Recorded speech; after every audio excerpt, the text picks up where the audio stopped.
తాకట్లో ఉన్న బంగారాన్ని విడిపించి ఆ రోజున మార్కెట్ ధర కట్టి మిగిలిన డబ్బును మీకు అందిస్తుంది కొమ్మూరి గోల్డ్.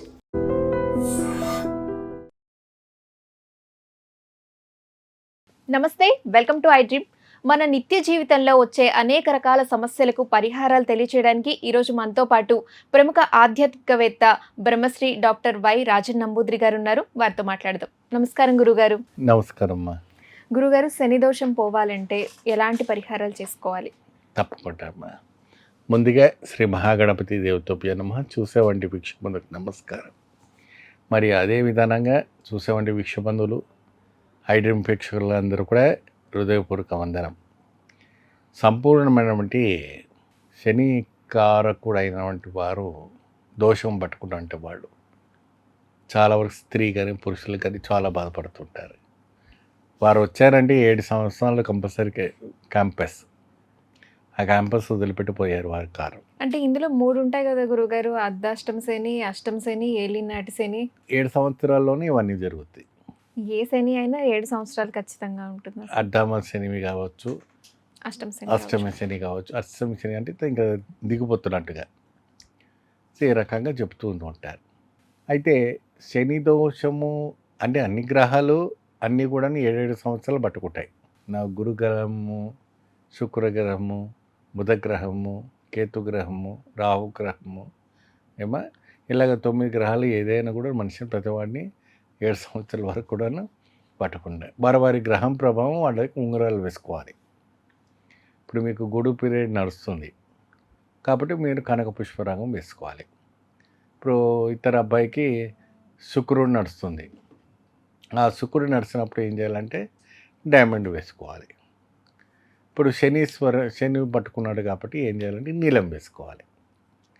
ఆ నీలం స్టోన్ వేసుకొని ఈయన ఏం చేయాలంటే ప్రతి మంగళవారం రోజున, ప్రతి శనివారం రోజున నవగ్రహలో ఉన్నటువంటి శనీశ్వరుడికి ప్రత్యేకంగా నువ్వుల నూనెతో తైలాభిషేకం చేసి నల్లబట్ట కప్పాలి.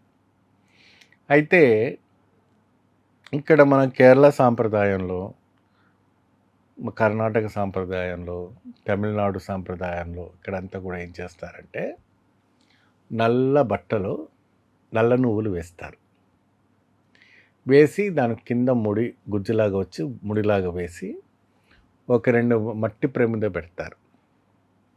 ఆ మట్టి ప్రమిదలో నల్ల నువ్వులుతో కట్టినటువంటి మూట ఉంటుంది, అది వేసి నువ్వుల నూనె పోస్తారు. కింద క్రిస్టల్ రాళ్ళ ఉప్పు వేసి ఆ దీపకుందులను దాంట్లో పెడతారు. ఆ పెట్టిన తర్వాత ఓం శనీశ్వరాయ నమః అని చెబుతూ చక్కగా దీపార్థను వెలిగించాలి. వెలిగించిన తర్వాత అపురూపమైనటువంటి, ఆరోగ్యమైనటువంటి, ఆనందమైనటువంటి ఆయనకు సంతోషం కలుగుతుందట. ఎవరికి? శనిదేవుడికి. కొబ్బరి నైవేద్యం చేసింది అది తిరిగి ఇంటికి తీసుకుపోకూడదు. కొంతమంది ఏం చేస్తావు, కొబ్బరి చిప్ప పెట్టి మంది ఇంటికి తీసుకెళ్ళి పర్చేజ్ చేసుకుందాం అనుకుంటారు. అలా చేయకూడదు. అది ఏదైతే కొట్టారో అక్కడ వదిలిపెట్టాలి, ఏదైతే ముట్టించారో అక్కడ వదిలిపెట్టాలి. అగ్గిపెట్ట కొత్తది కొన్నాం కదా అది ముట్టించామని ఇంటికి తీసుకెళ్తాంటే కాదు, అది కూడా వదిలిపెట్టాలి. ఏది పట్టుకుపోకూడదు. నూనె ఒక బాటిల్ కొన్నారు, నూనె పోస్తే సగం మిగిలిన సగం ఇంటికి తీసుకెళ్తాంటే అది కుదరదు, అది అక్కడ వదిలిపెట్టాలి. ఆయనకు సంబంధించిన కొన్నింది ఏ వస్తువు అయినా కూడా వారి దగ్గరికి సమర్పించాలి, వారికి అర్పణం చేసి రావాలి. అంతేగాని పైశాచికతనం చేయకూడదు. చిన్న దానికి అంతా కూడా కొంతమంది ఏం చేసుకుని మిగిలిపోయింది మనం ఇంటికి మనం ఏంటో ఫాలో అవుతారు. అయితే శని దోషం పట్టిన వాళ్ళు శని అష్టకం, శని దోషం మంత్రం ఇది చేసుకుంటే, శని అష్టోత్తరం చేసుకుంటే చాలా విశేషమైనటువంటి ఫలితాలు లభిస్తాయి. మరి అదే విధానంగా స్వామివారి ఒక కాలభైరవ అష్టకం అని ఉంటుంది. ఆ కాలభైరవుడు అంటే శివుడి ఒక అంశ కాబట్టి ఆ స్వామి కాలభైరవ అష్టకం చదవడం, ఆంజనేయ స్వామి సూతకం, సుందరకాండం అటువంటి అంటూ వింటూ పెడుతూ ఉంటే చాలా విశేషమైనటువంటి ఫలితాలు లభిస్తాయి. దాని ద్వారా స్త్రీకైనా పురుషుకైనా ఎవరికైనా కూడా ఆ ఒక శని బాధ నుంచి బయటపడిపోవడానికి మంచి అవకాశాలు కనబడుతుంటాయి.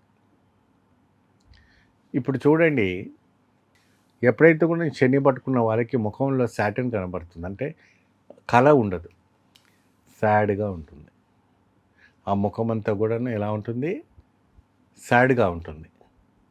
వీడు ముఖం ఏంటి శని పట్టినట్టుగా ఉన్నాడు, ఈ అమ్మాయిని చూస్తే ఏంటి ఇలా ఎలా ఉంది అన్నట్టుగా ఆటోమేటిక్గా ఆపోజిట్ పర్సన్కి తెలిసిపోతుంది.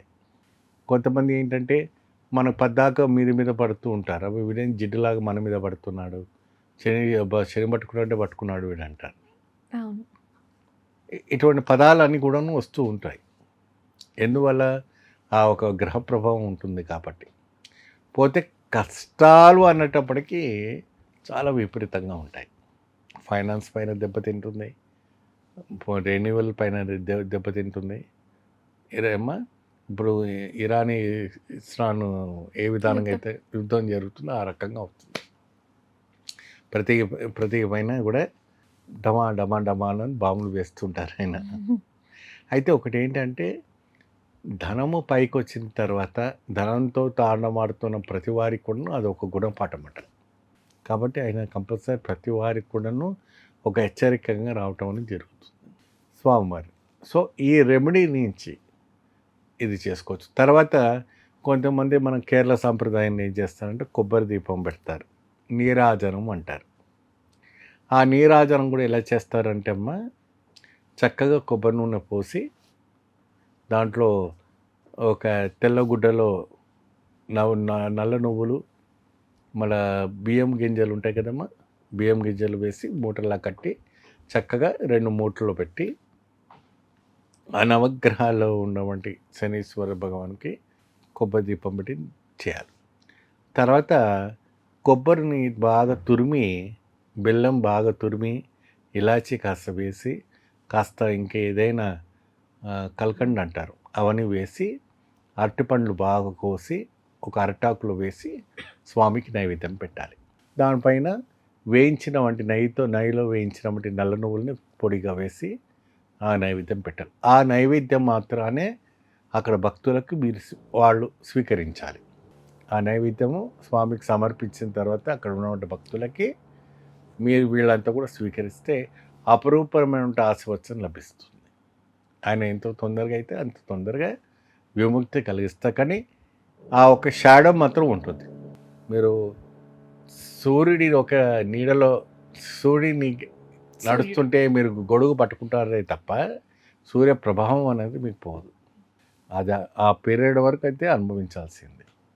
దానికంటూ ప్రత్యేకంగా కాశీ, రామేశ్వరం వంటి ఆలయాలు ఉన్నాయి. పవిత్రమైన క్షేత్రాలకు వెళ్తే అటువంటివి ఉపాసన జరుగుతుంది. శనిదోష నివారణకు పరిహారాలు తెలియజేసినందుకు ధన్యవాదాలు గురుగారు. నమస్కారం. తవ్వండి, తవ్వుతూనే శివలింగం. పరమాత్మకు జీవా సరే, దాన్ని అట్లా కప్పేసేయండి, చూపించదండి. Krishna is there. మూర్తి పూజ కాదు, సాక్షాత్ బ్రజేంద్ర నందన భగవాన్ ఉన్నారు మూర్తిలో. ఏమీ ఆశించకుండా ఆరాధించే వాళ్ళు కూడా ఉన్నారా ప్రభుజీ? నిజమైన భక్తి అంటే మనకు తెలియదు కాబట్టి